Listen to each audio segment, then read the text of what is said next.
L'église de Santa Maria della Val di Josefa, une fois descendu le tournant de la route se développant au pied du château et une fois parcouru, tout de suite à gauche, une raide ruelle, on parvient à l'église de Santa Maria della Val di Josefa ou de la Gancia.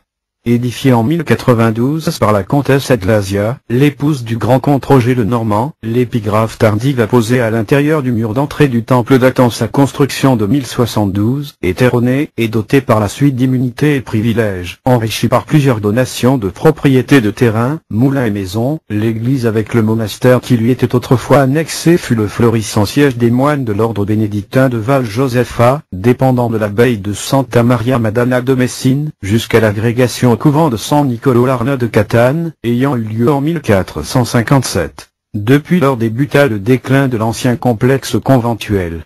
La construction, réalisée au lendemain de la conquête normande, a une structure de maçonnerie compacte et une empreinte fortifiée fermée, manifeste dans le donjon absidal et dans la crénelure gibbeline du couronnement. L'édification du temple se produisait d'ailleurs au lendemain de l'achèvement de la conquête de la Sicile et elle eut par conséquent même un caractère militaire et féodal.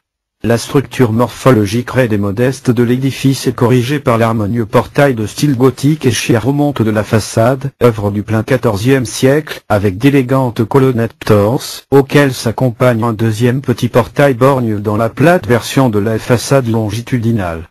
La façade est violée, sous l'arc des cloches, par l'encastrement d'un corps de bâtiment de l'ancien hôpital du Santissimo Salvatore.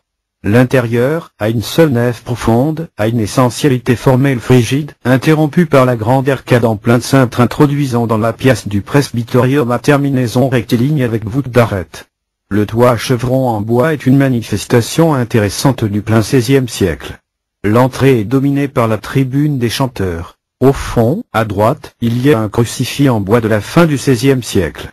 L'église possédait toutefois d'autres importantes œuvres d'art, pillées ou détruites par les Vandales. Un bénitier du XVe siècle en albâtre avec un médaillon d'évêque bénissant et de grandes toiles du XVIIe et XVIIIe siècle. L'Assomption, le martyr de Sainte Barbara, un Saint Jean-Baptiste, une apothéose de Saint Benoît de la tradition attribuée à Olivio Solesi.